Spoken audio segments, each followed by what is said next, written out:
All right, in this video we are going to talk about the review FRQ questions, starting with the first one. I'm going to run through A through C for this question first, and then we're going to do D, the curve sketching, in another video so we can get nice and detailed, okay? All right, so I have a very rough sketch of our first derivative function here.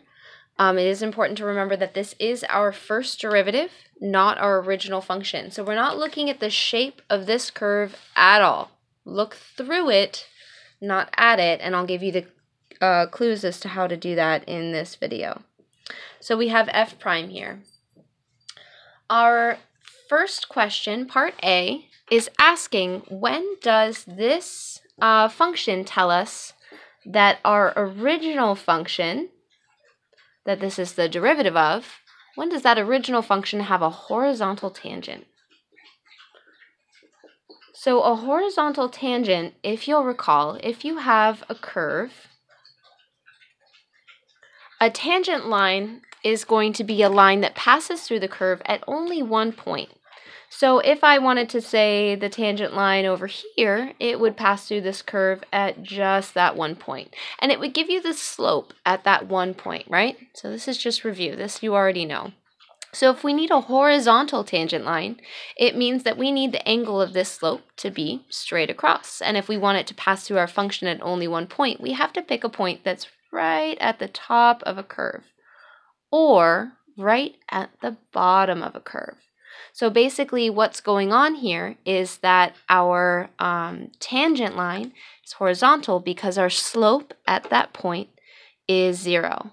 If I extend this line out a little bit here, we'll see that this doesn't necessarily have to be at the minimum or maximum of the curve. Here at this little point down here, you can see that we also have a horizontal tangent line, even though our function is decreasing and then continues to decrease. This is still a horizontal tangent line. And what's going on at all three of these points, what they all have in common, is that the slope at that point is 0. So if we need to find places where our slope is 0, that's when we look back up here at our graph and realize that our derivative, this graph, means the exact same thing as the slope of our function. So if we need to find out when our function has a horizontal tangent, we need when the function has a slope of 0, we need to find out when this f prime graph equals 0. And what we mean by equals 0 is we're going to try to figure out when this graph is neither positive nor negative. And when we talk about positive and negative, we're just talking about y values. We're not talking about x values. Y values are what we get out of the graph. That's going to be what our function is equal to, whereas x values are what we input into the graph. Those don't tell us what the function is equal to. Those tell us what we're plugging into the function to get out the y values. So when we talk about a positive f prime graph or a negative f prime graph or a positive derivative or a negative derivative, we're just talking about those y values. So if we are above the x-axis on the y-axis here, if we're above the x-axis, we have positive y values. We have a positive first derivative. If we're below the x-axis, we have negative y values. We have a negative first derivative. So if we need a horizontal tangent, we need the first derivative to equal 0. We have that here at x equals -7. Over here at x equals -1. We have it again at x equals 4. And here at x equals 8. Now I know the graph isn't plotted exactly on those x coordinates in this review question, but you are allowed a little bit of grace if the points aren't straight on, or if you think they're not straight on. If you use decimals, that's fine, as long as you understand that it's about right there. So, like I said, we have x equals -7, x equals -1, x equals 4, and x equals 8. And I'm going to go ahead and just list them. That's going to be just fine for your answer, as long as you know that these are x coordinates and not y coordinates, right? Because they're happening on that horizontal line when your slope is equal to 0, which is neither positive nor negative. 0, right there between them. All right, if you have to justify this, in this case, the directions don't say to justify it, but because this is review, it's a good idea to go ahead and do that anyway. We know that we have horizontal tangents at these 4 x coordinates because, and I wrote it right up here, because what we were looking at was for the first derivative to equal 0, because f prime equals 0 in these places. And that's all you have to write. That's completely justified, okay? All right, let's have a look at B. B is asking, when does our function have a relative maximum? And this one, it does say to justify, so we have to be extra sure that we justify this answer, okay? So remember, if you're looking at an original function, we have a maximum when we change from increasing to decreasing, right? So over here, we have a positive slope up until that high point, and then afterward we have a negative slope. And because we changed from a positive slope to a negative slope, we know that's a maximum just by looking at it, right? But we don't have the original function here. We have a picture of the derivative, which means that if we want to figure out when we have a maximum, we have to figure out when we have a positive slope and when it changes to a negative slope by looking at the picture of the derivative. And remember, the derivative is a picture of the slope. So if we're looking for a positive slope, we're looking for a positive derivative, those positive y values. If we're looking for a negative slope, we're looking for a negative derivative and those negative y values, right? So if we want to find out where they change from positive y values to negative y values, we're going to read this graph from left to right. Over here, we have negative y values, and we change to positive y values, which isn't what we're looking for. We're looking for a maximum, which is positive to negative, right?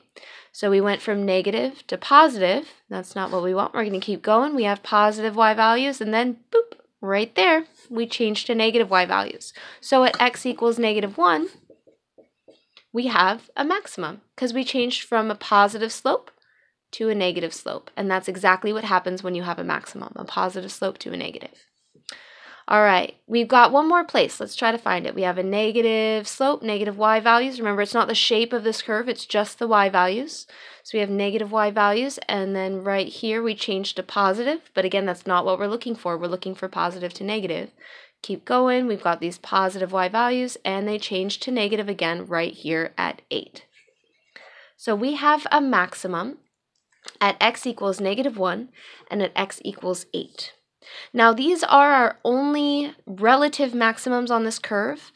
Just as a reminder, relative maximums can't happen at endpoints at any time because relative means they have to relate to what's happening on either side, and we don't know what's happening on the far sides of our equation after our endpoints. We don't know what's going on over here, so we can't say that this is any sort of maximum or minimum. And same thing over here. We don't know what's going on. We don't know what it relates to. So all we have are relative minimums and maximums on the inside of an equation within the endpoints, not at the endpoints. All right, so when we have to justify this is going to be important to justify. We're basically just going to write down how we knew it was a maximum. And I kind of abbreviated it right there. We were looking for positive to negative, but we have to be specific. What was positive and what was negative? So we were looking at a graph of the first derivative, and the first derivative had positive y values and then negative y values, and that's how we knew it was a maximum. So that's what we're going to write. We're going to write because f prime changes or changed from positive to negative y values. And that's it. That's justified. So we're finished with part B. So don't overcomplicate it, and just remember you're just looking for those y values. Is it above? Is it below? When does it change from above to below? That's going to be your maximum. Okay? All right, so part C here, chugging right along. This is asking, when is this original function concave down? And this is where we have to make a little bit of a stretch. Up until now, we've just been looking right at y values. Y values of f prime will tell you everything you need to know about the first derivative. So things like increasing, decreasing, minimum, maximum, and critical points come from the first derivative. You can just look straight at the graph and all of those y values. But if we need the second derivative, we need the derivative of the derivative, right?